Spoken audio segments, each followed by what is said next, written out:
and welcome to Grandad's Reviews. Now I thought I would pique my curiosity.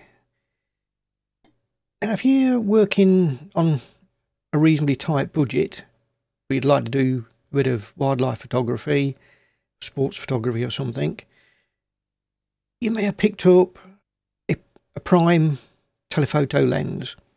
Now I personally have got the 300mm f4L Canon lens, which I managed to pick up quite cheaply, and that I used to use along with an old Mark 100-400 on my Fuji cameras. Now you may have seen on my previous videos I've had to give up mirrorless cameras due to a medical issue,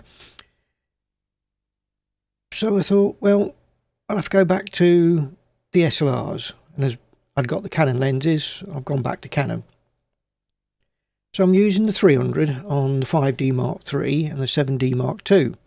Now on the 7D Mark II it gives me a bit of reach. I think I'm getting about 480mm. And on the, obviously the 5D Mark III, it's just a 300. So I thought, I can't afford to get a longer lens, can't afford to get a 500 or a 400 prime or something. I just thought, what could I do? I thought, okay, I'll look at extenders. So you look on YouTube about using extenders and you get all kinds of different results. Some say that yes, they're okay, some say they're rubbish. So I thought, I know, I'm going to get some and I'll do a test. So I've got the 1.4 Mark II and the 2x Mark II, and I took some images. Nothing scientific, just a bit of fun. It's just off a little carving I've got. Put it at the end of the corridor, set the camera up on a tripod, set the ISOs the same, and I thought I'll try it on the 5D Mark III, and just out of a bit of fun I thought I'd try it on the R50, which is what I use for doing my videos, and it's the only mirrorless camera I've got. So I've taken a shot of this statue.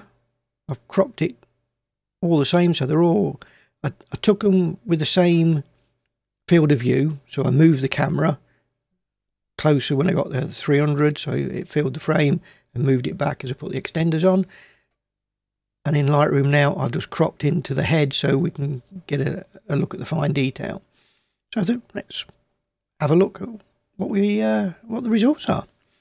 So these are the three out of the 5D Mark III. So this is at 300mm. This is at 420 with the 1.4, and then that's at 600 with the 2x. Now bear in mind this changes the aperture, so as you can see the depth of field changes, because the camera's moving and the aperture's changing. So we're all up at f8 with a 600, 5.6 and back down to 4. So you've got to take that into account. And you've also got to understand that when you're out in the field, there's other things that are going to impact on sharpness. Shutter speed, how steady you hold the camera, is it on a tripod, even the atmospheric conditions. So these are just a cool bit of fun to see what we can gather from it. So let's go and compare them. So we've got the 300 as reference on the right. We'll throw the 1.4 converter in. I'll zoom on this eye portion, and to be honest, there's not a huge amount of difference. It's very, very close. So I think with the 1.4 on the 300mm f4, then yeah, it's just as good.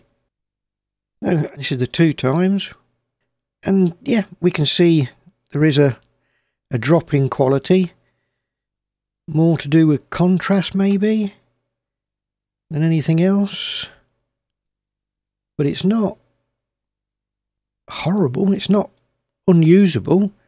It's, yeah, it's pretty good. Quite impressed with that. So yes, I would use the 2x converter on the 300 f4. You've also got to bear in mind that using converters on primes, you're going to get better results than putting it on a zoom. If you put it on, say, the 70-200 f4 or the 100-400 Canon lenses, then yes, you're going to see a bigger difference. But I think on the primes, it's pretty close. And at normal viewing distance, there's nothing in it, is there? So these are the R50, so on a crop sensor. Again, 300mm, 420, now to 600. Plus you've got to add on the 1.6 crop as well. So yeah, the 600 is going to come out to 960mm. So that's pretty good. Well, let's compare these. So that's our reference. We'll put the 1.4 converter in. And again, I think we can see the same thing with the 1.4. There's not a huge amount in it. And at normal viewing distances, nah. But again, you can see the depth of field is changing. Let's throw the 2x in.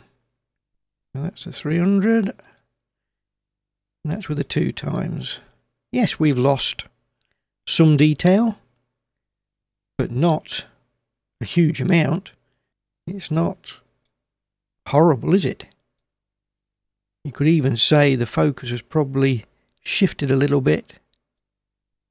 But we didn't quite get the eye this time. But at normal viewing distance, nothing in it. Obviously, depth of field has changed again. As we can see, we've got more depth of field because it's f8. And we've moved further back. So yeah, overall, I think it's excellent. I'm quite surprised looking at some of the videos I've watched on YouTube up to now. I thought I was going to be well disappointed. But no, I'll be quite happy to use the 2x on the 300 f4. And I think it's a budget way of getting a longer lens. I mean, if you wanted a 600mm anything, you're going to be paying a fortune. I mean, I wouldn't even worry about the f8. I mean, Canon's brought out the 600mm for the RF f11, 800mm f11. So they're not worried because most modern cameras can deal with high ISO.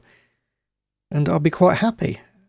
The only slight issue is on the 5D Mark III and the 7D Mark II f8, some of the AF points don't work correctly. But on the R50, it still does eye detect, everything. It works fine. So if I need the extra reach and I need the eye detect or whatever, I can just use the R50, use the back screen instead of the viewfinder. But otherwise, I'm quite happy with the 2 Canon DSLRs. I think even the 1.4, that was a good compromise. You got a 420mm 5.6 for fairly cheap money. I think both these Mark II extenders didn't cost me much over £100 for the two of them. So I think it was an excellent buy. So yeah, I think they are worth it. But I think you've got to use them on a prime telephoto, not a zoom. But if you want just a cheaper way of getting a longer reach, I think give it a try. You're not going to lose anything. That's my quick look at using extenders on prime Canon lens. If you enjoyed the video, give it a thumbs up. If you want to see more videos like this, hit that subscribe button. Till next time, see you later.